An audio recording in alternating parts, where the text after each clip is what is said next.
So hey guys like நீங்கள் இன்ட்யூட்டிவாக இந்த two கார்ட்ஸில் ஏதாவது ஒரு சில கார்ட்ஸ் நீங்கள் வந்து சூஸ் பண்ணி பாருங்க. ஸோ இந்த கார்டில் நம்ம வந்து என்ன பார்க்க போகிறோம் அப்படின்னா உங்களோட ரிலேஷன்ஷிப்பை பேஸ் பண்ணி என்ன ஒரு சில மெசேஜஸ் வந்து நம்ம வந்து பார்க்க போகிறோம். ஸோ இன்ட்யூட்டிவாக நீங்கள் ஏதாவது ஒரு கார்டு நீங்கள் வந்து சூஸ் பண்ணிக்கோங்க. This is for the file 1 and this is for the file 2. This is for file 1 and this is for the file 2. So file 1 choose பண்ணவங்களுக்கு வந்து பார்க்கலாம் உங்களுக்கு என்ன ஒரு சில மெசேஜஸ் வந்து இருக்குது அப்படின்றது. ஸோ இந்த டைமில் பொதுவாகவே உங்களுக்கு வந்து உங்களோட ரிலேஷன்ஷிப்பில் ஒரு சில கிளாரிட்டி கிடைக்காம வந்து இருந்திருக்கும். நீங்கள் எதிர்பார்க்குற மாதிரி ஸோ அந்த விஷயம் எல்லாமே அங்கே வந்து நடக்காமல் வந்து இருந்திருக்கலாம். இதனால நீங்கள் கொஞ்சம் அப்செட்டாக இருக்க மாதிரி தான் நான் இங்கே வந்து பார்க்குறேன்.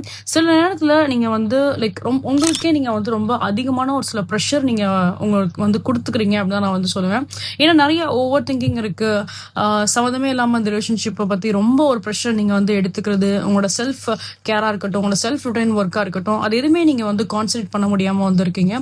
ஸோ கொஞ்சம் உங்களோட டெய்லி ருட்டைன் ஒர்க்காக இருக்கட்டும், அதில் நீங்கள் கொஞ்சம் வந்து கவனத்தை நீங்கள் வந்து செலுத்துங்க. கொஞ்சம் உங்களோட செல்ஃப் கேரை பற்றி நீங்கள் கொஞ்சம் டேக் கேர் பண்ணிக்கோங்க.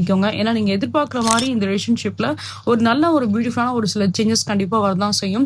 பட் அதுக்காக நீங்கள் உங்களோட ஹெல்த்தை வந்து டேக் கேர் பண்ணாமல் மட்டும் இருந்துடாதீங்க. So please take care about your health. ஏன்னா உங்களோட ஹெல்த்தை பேஸ் பண்ண மெசேஜ் தான் இங்கே வந்து ரொம்ப ப்ரையாரிட்டிஸாக வந்திருக்கு for the file 1. And next நம்ம வந்து பார்க்குறப்ப for the file 2 people. So இப்போதைக்கு உங்களுக்கு ஒரு சில விஷயத்தில் வந்து கிளாரிட்டி கிடைக்காம வந்து இருந்திருக்கலாம். ஸோ பாஸ்ட் ஒரு 2 to 3 months-ஆவே நம்ம வந்து பார்க்கும்போது கொஞ்சம் இந்த ரிலேஷன்ஷிப்பில் எல்லாமே ஒரு மாதிரி டஃப்பாக போகிற மாதிரி உங்களுக்கு வந்து ஒரு ஃபீல் கொடுத்துருக்கும். இனி வர டைம்லையும் சின்னதாக அந்த ஒரு சில ப்ராப்ளம்ஸ் கண்டிப்பாக வந்து இருக்க தான் செய்யும்.